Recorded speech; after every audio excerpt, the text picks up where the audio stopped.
So before there was Amoeba and their cool, casual staff thinking you're lame for buying the best of bread, which I'm not, there was a place... Buying it for a friend. There was a place just down the street doing it years earlier, but in suits, at a place called Wallichs Music City. It all started in the heartland of Music Land, USA, Nebraska.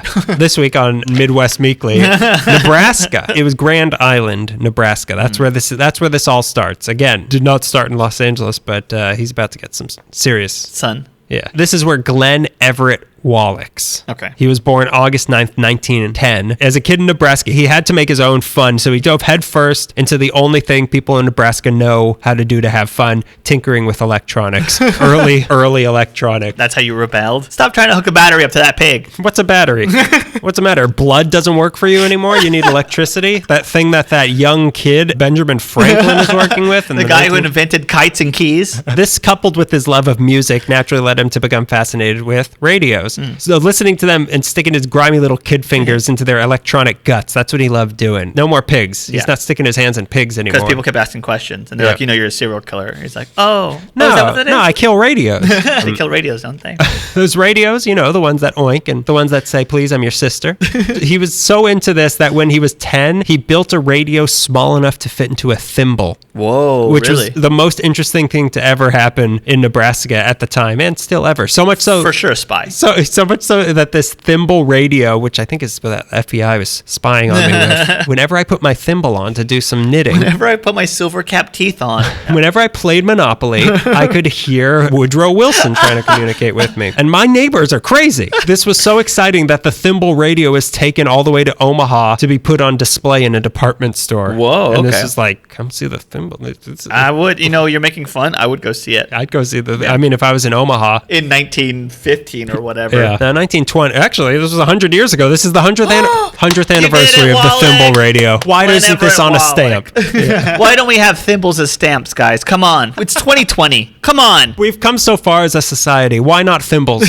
So they took it all the way to Omaha to be put on display in a department store, and then the thimble was elected mayor. But the glory of the thimble radio had to come to an end in 1926 when his mother became sick, and the only remedy was that clean, pure air and sunshine of Los Angeles, California. And it's clean again 100 years later, still just as fresh. Just don't breathe it all at once, just like a little bit each day. There's also not much left after those fires in Australia. I knew all about it. I was kidding. I wasn't getting news from you. You're a stupid person. Why would I ever get news from you? I knew that. So at age 16, Glen was now living in North Hollywood. He went to North Hollywood High School, and then he went to Franklin High School after that. But in his free time, he just couldn't stay away from his true passion, radios. Thimbles. Radios is old news. Thimbles? Yeah. That's a hot new thing. Who wants to play with a Nintendo Switch when I have a thimble? He had outgrown thimbles, so now he was interested in building radios and bigger things. I want to put maybe a radio in a glove. Yeah. Or a globe. A small globe, the size of a thimble.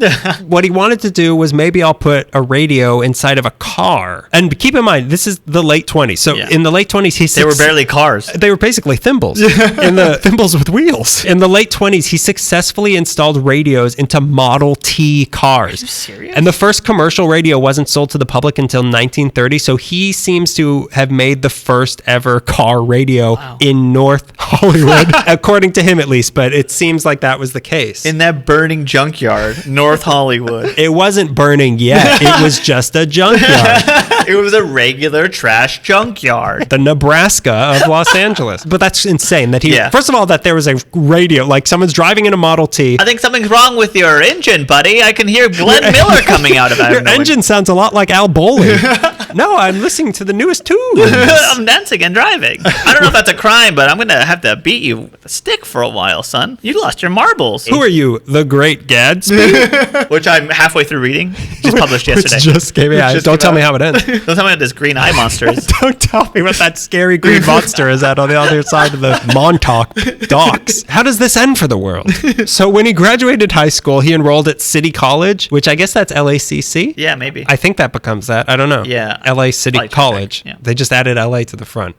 right? Yeah, they Right? Am I right? Am I right? Let me get my brown noise. It drowns out the humor. Must be brown noise all the time. Maybe you should get a little closer to your microphone to that. No one heard that ripping insult that you gave me. So City College, whatever that may be. But he quickly ran out of money and he dropped out. So instead he spent the Depression installing car radios, selling regular radios, and delivering the Hollywood News newspaper around the valley. So he was To people who couldn't afford it. Yeah, exactly. I can only pay for the classified section. But his car radio caught the eye of a producer at KFWB. News 98. News 98. So he hired him to You give us 15 minutes, we'll give you a a big radio. We'll give you a job. So he hired him to install one in his car. So this producer said, I want one. Put one in my Model T. And he was so impressed with his handiwork that he hired him as a studio technician at the KFWB studio. So he spent a year there until he got a new job at a radio store at 5th and Broadway called J.J. Newberry, Dynamite. But in 1932... He also had to make Dynamite. Is what I'm trying to get at. But in 1932, the store burned down, Dynamite. So now he, like the rest of the country, was jobless. Yeah. So he created his own job and rented a space at 1637 North Ivar in Hollywood that he called Hollywood Radio, where he made and sold radios for the home and for your car. It's pretty good business. I keep thinking, like, you were doing this during the Depression. Like, who's buying like a radio cost like $4 million during the Depression? Did. Like, you're going to have to leave a couple of your kids here. Yeah. Workers, and you can take a radio. And I can put radios in them if you want. But if you Sally, want open your mouth. Close your mouth. Wait a minute. I want to hear that commercial. KFWB. So this shop was successful enough that he was able to open 5 more locations. So I guess people wanted radios during the Depression. They want to hear how sad they should be. How many shoes should I eat today? But remember that radios was only half of his obsession. The other half was music. Okay. So this led to his desire to start adding little recording studios in some of his shops for people to cut their own records. So slowly his recording booth started getting popular. So he teamed up with a guy named Al Jarvis, who he knew from his KFWB days. And also this guy owned a record store near one of Wallichs' shops. So they combined forces and they made a place called Hollywood House of Music. Everything is Hollywood with this guy, which was a record store where you could also record records. You can buy a record, but you also can walk in and make your own record. So you create the inventory. I'm looking for something I made already. Do you have the newest me? Jarvis also broadcast a radio program from here called Make Believe Ballroom. This was also the location where a novelty song called The World's Worst Record was recorded, which features Wallichs himself playing on it. I gotta hear it. Yeah. Come stop me, please. I don't know where you live. Read the Great Gatsby. Gilded Age, Thimble. However, the location of Wallichs' flagship's radio store was going through the natural life cycle of anything in Los Angeles and was about to be raised to make way for a parking lot, so he needed a new location. Okay. And there was like 6 cars. God, this has been a problem for so long. We've got 10 cars. We need to park. Everything needs to be a parking lot. Cars are a thing because people keep putting radios in them. They need to park their radios somewhere. They're mobile radios. A Model T was barely a car. It was probably more. Yeah, it probably was more radio than car. Yeah, for sure. He's more radio than car now. I got to see Star Wars. So luckily there was a large space available at the corner of Sunset and Vine. But to afford it, he would have to sell all his other locations. But he figured, hey, you only open up a record store multiple times in your life. So he did. And in July 1940, Glen Wallichs Music City was opened. Okay, at Sunset and Vine. Sunset and Vine. Picture it. Almost. That guy who kept saying Dagger. It's funny when you say Sunset and Vine, I could think Wallichs, but I could also think that's where the Yankee Bandit was caught at that bank on the corner. And I'm like, oh, history is weird. Yeah. History is repetitive.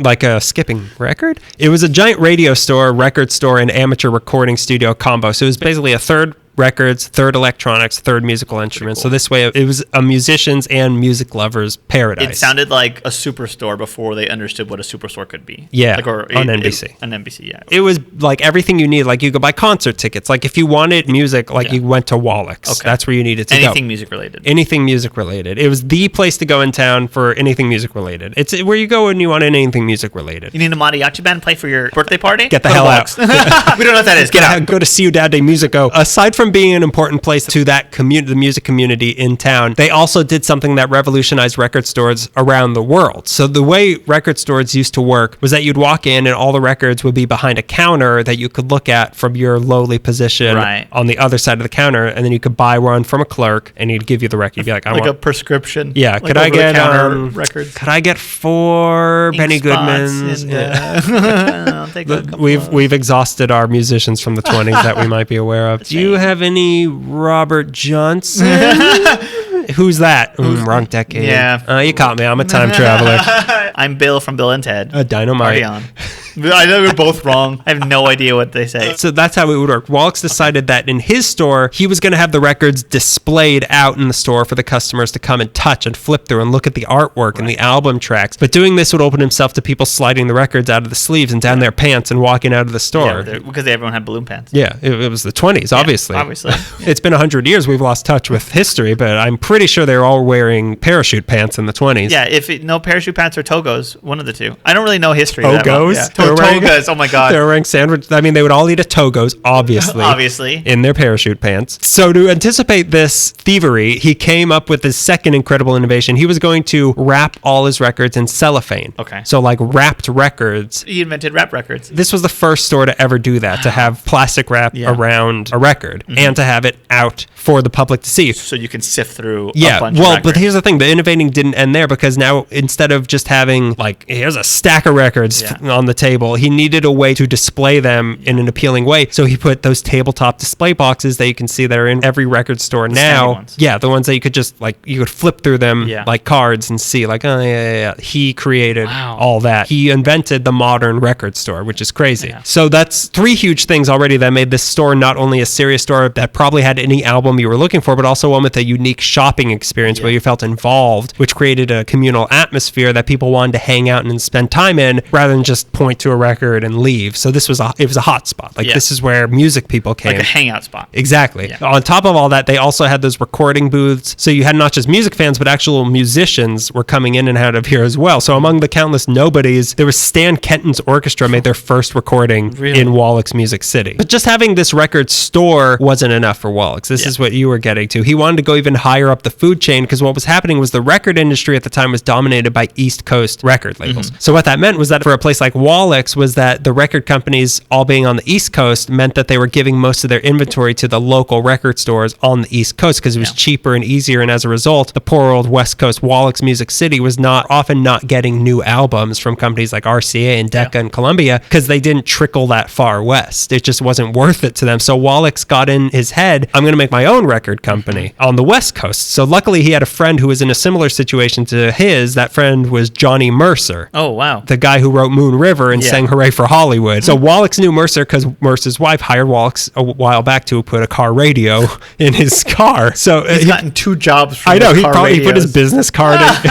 What's This this? seems to be a problem. I better take it out. A business card where a screw should be. It's only on one station that's just saying hire me. Audio resume. So she put it in for his birthday. The two got to talking. They became friends. At the same time, Wallichs was having trouble with the record companies. Mercer was also annoyed because he was sick of his songs not being recorded properly by the record companies. Wallichs shared with Mercer his vision for starting a big record label on the West Coast, and Mercer was fully on board, and the two brought in songwriter Buddy DeSilva, and on June 4th, 1942, they officially opened their new record label, Capitol Records. That's right. The word capital reflecting their Hollywood location as the entertainment capital of the world. So Wallichs himself even came up those 4 stars on their logo. That was Wallich. Okay. It was, 1942, military time in America. So the 4 stars signified a 4-star general sort of authority. Like this is the top record company. What did I just say? Militaristic time in America says?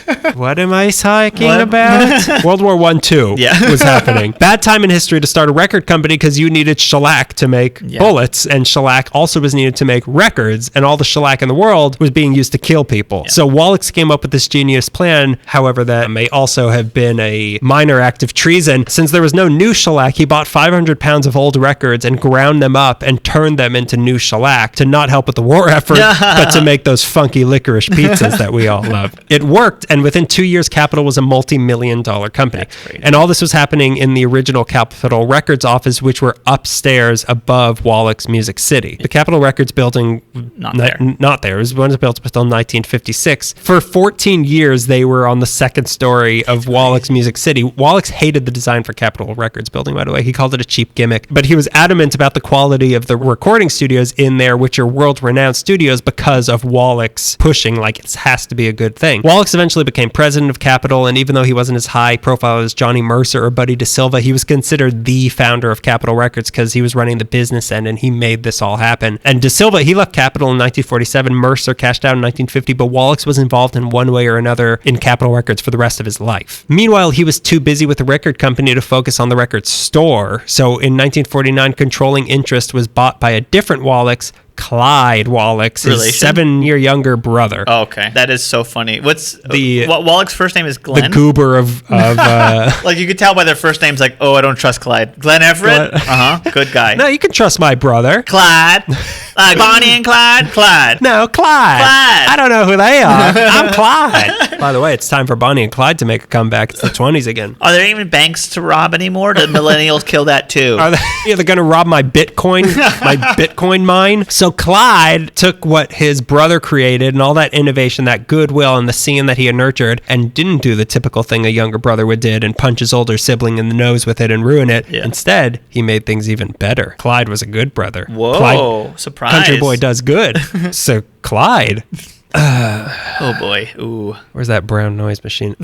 He kept the spirit of the store going and even added yet another revolutionary innovation in the record store world, private listening booths. This was what Clyde added to Wallichs Music City, which was the first place to have private listening booths. Yeah. So now you could take a demo record and go into one of their 21 soundproof booths and listen to the album before you bought it. And weren't they on the sidewalk? Not on the sidewalk, but people on the sidewalk could see you because the listening booths were on the other Maybe. side of the I don't know. wall. I think I remember hearing that. I think you're probably wrong. I might have made that up. I might have saw that in Empire Records, which is think what I you're covered thinking of- today. I think you're thinking of... The radio stations? Why can't I think of the name of that movie? Do the Right Thing. I've almost called it Once Upon a Time During the Summer. Just as good of a title, That's not a bad title. Yeah. I'll add it to the Once Upon a Time oeuvre. Like I said, this was the first store in the world to offer that, and that only made their reputation as a hangout spot even stronger. Yeah. And another thing he contributed was that he would print out a weekly hit chart that they would post to show people kidding what me. the most popular albums they were selling were and to offer suggestions to them in the store. They billed this as the West's only authentic popular record and album hit list. Don't tell me they also invented the charts. No, they didn't. They didn't invent the charts. They invented in-store charts. Okay. It was just that. Speaking Like of staff marketing picks, gimmick, yeah. basically. Yeah. I mean, they didn't invent Yeah, staff I pick. know. This was just something that was like, it's a fun thing. Like you Yeah. could go in and be like, oh, that looks good. That looks good. I'm gonna go sit in this booth for 4 hours and listen to it. does I'm that gonna mean that download he- this onto my car radio. I'm going to download this into my oven. The original iPod. Does that mean that he took away the cellophane from the record wrapping if you were going to listen to it? I think what would happen was you could be like, I think they had demo records, but if they didn't Oh. have one, you could be like, hey, can I listen to this? And they'll unwrap it, and that will become the demo, and then just you- buy a fresh one. okay. Or maybe they'll make you buy that one. Out of the You oven. listen to it, you buy it. Yeah. That was the little known policy. If you remember the tune, then you have to buy it. I saw you in there bobbing your head. I think you owe us money. We counted per bob. So this was just a fun place to be. And since the offices of Capitol Records were right upstairs, there were mega star musicians going in and out of here all the time and browsing the store Hi, after I'm their Nat meetings. King Cole. Where's the bathroom? It's funny that you bring that up. On any given day, you would see Nat King Cole. God. You would see Bing Crosby, Perry Como, Dean Martin, Fred Astaire, Judy Garland. Elvis would be going in and out of this. I heard he left the building once. We had to close after that. Elvis has left the building. We can finally close. He would not go. Well, he certainly did in his last day on Earth. Boy, did he go. Oh, I wonder how many songs were written about being in Wallichs that are veiled. it's Okay. coming up. A lot of them would sign their albums that were on display. Oh, like, cool. Yeah. While waiting for the bathroom. Can you sign the toilet seat? Like, sick ass foo did. Your mama did. It's like, I wish this were my face did. Clyde even got several of them to do radio jingles for the store. Whoa. And like Nat King Cole was doing radio jingles for the record store. He also plastered the city with newspaper ads. Come to Wallichs Music City. Radio shows will be broadcast from here. A band named The Pleasures made a song about the store called Music City. And I listened to it, and it has a similar beat to Surf City? they all did. A similar like melody to a much more famous song. And I was like, oh my God. And then I realized, wait, no, they're not saying any of the same lyrics. This isn't Come Together from the Beatles. Oh, it's just Norwegian wood. Yeah, Norwegian wood is actually about this store. Norwegian wood is a metaphor for Elvis, Elvis's shopping habits. In their prime, they were not only the biggest record store in LA, they were the biggest record store on the West Coast and the biggest specialty record store in the world. Yeah. Wallichs Music City. You're going to love this. In the 50s, they began expanding with locations in Lakewood, downtown LA. In 1963, they had a big expansion with new locations in West Covina, Buena Park, Woodland Hills, and Torrance. The Torrance one was on the northeast corner of Hawthorne and Artesia with a groundbreaking presided over by Robert Goulet. And they're worth mentioning just for their opening ceremony. It took place on November 16th, which is a great great day for anniversaries, 1963, in the parking lot of what is now the South Bay Galleria. So they had this giant concert. It was emceed by Bob Crane. And, Oh my God. And listen from Hogan's Heroes. Oh, the pervert? So listen to the lineup they had. Jan and Dean, Rose Marie, Oh, really? Dick Dale, the Ventures, the Righteous Brothers, the Surfaris, and the Beach Boys were You're all playing the kidding same me. concert for the opening of this record store. It's insane. That's one of the best lineups I've heard. If They that all was played the Woodstock, I'd be same song. interested. Yeah. This is We our surfed version the- of fun. We surfed the torrents. That's so funny. We just saw them. No, this is Jan and Dean. You saw the Beach Boys. Oh, I just saw Dick Dale. No, actually, you're thinking of Which one of Gene you Vincent. sings the one about the little old lady from Pasadena? And they All both, of us. They all both raised their hand. I am Jan and Dean. Eventually, they opened up a couple locations in Arizona. There were 11 locations total that they had. Wallichs Music. Wallichs Music City. Back at the Sunset and Vine location, the mid-60s took them to a whole new level because the Hollywood Palladium was right there. Oh, So yeah. now all the hip new bands that were coming to town were now drawing even more people to the area because they were playing at the Hollywood Palladium. And Wallichs would stay open until 2 a.m. to accommodate this scene. And everybody would shop there. Now, instead of Elvis and Fred Astaire, Awful, dirty hippie band. it was the Mamas and the Papas, Rock Hudson, my favorite band. Yeah, Rock Hudson. The Rolling Stones, Red Skelton would be there, my favorite musician again. Herb Alpert and Phil Spector would go in there to see how well their albums were selling. It's pretty crazy. Yeah. You assume that Phil Spector is around, and then you say his name. You say, "Oh, he was on Sunset and Vine." And I go, "Ugh." He was only like 3/4 crazy. He only pulled a gun on how many of the Ronettes? His listening booth was also bulletproof. Frank Zappa worked there in 1965. Pretty cool. It's weird. Unfortunately, as we'll know well by the end of this episode, no record store can ever possibly last. As Madman taught us, what was sharp and cool in the 60s was just dated and lecherous by the 70s, and they invented Coca-Cola. And in the end, they invented Coca-Cola. All the workers at Wallichs since the store's creation wore jackets and ties, even into the 70s. And compare that to how kids were dressing a little further west down Sunset Boulevard. My dress is made of granola. Yeah. I know that we love this country and all nature, but this is made out of the last buffalo. Wallichs wasn't really a rock and roll kind of place, and it just started feeling old and lame and around this time. So teenagers weren't hanging out there anymore. Like it wasn't cool to be at Wallichs. Like that's where my dad goes. Like I'm not interested. I don't want to hear Herb Alpert. And Herb Alpert heard you say that. Because he speaks out of, he is a trombone. Don't say that in front of Phil Spector. On top of that, the store had a ton of stereo consoles in their inventory, but by the 70s, people were buying new component audio systems, which were smaller. So think a record player and a speaker versus a giant wooden credenza that's like made out of a full redwood tree that you would listen to music out of. It was too big and expensive, so people weren't buying their audio equipment. So now they had a ton of expensive merchandise that wasn't moving. Yeah. We know a lot about that, but certainly people still wanted records, but not from lame-ass Don Draper's store, and especially not when they could get their records for $3 cheaper at the discount mega stores that were now in existence. So this lack of revenue led to the listening booths being too expensive to maintain, so they stopped those, and now the little charm that the store had left was gone. It's just an expensive record store now that sold records you didn't For my really... dad, For my dad. Your dad. Hey, not my dad. come on, I didn't vote for him. In 1976, they had a last-ditch gambit to get hip by lowering prices and no more jackets and ties. Thomas, I'm going to need you to wear some Manson clothes. I'm gonna need you to join the Manson family. Grow that beard, son. Don't wash your hair. Do you have your draft card? Rip it up. This didn't work. It was not cool. They were $1.6 million in debt, and they declared bankruptcy in March 1977, and by January 1978, they were closed. That building was used as the set of the Merv Griffin show for a little bit after they closed, but they were eventually raised. It's now a Walgreens. As for the Wallichs, it's not even a charming Walgreens. As for the Wallichs themselves, Glenn died December 23, 1971. He's buried at Forest Lawn, Hollywood Hills. Clyde died December 31st, 1997, Forest Lawn, Glendale. But the spirit of music didn't die in that part of town, as we'll soon get to. Spoiler alert, it's about to die all over again.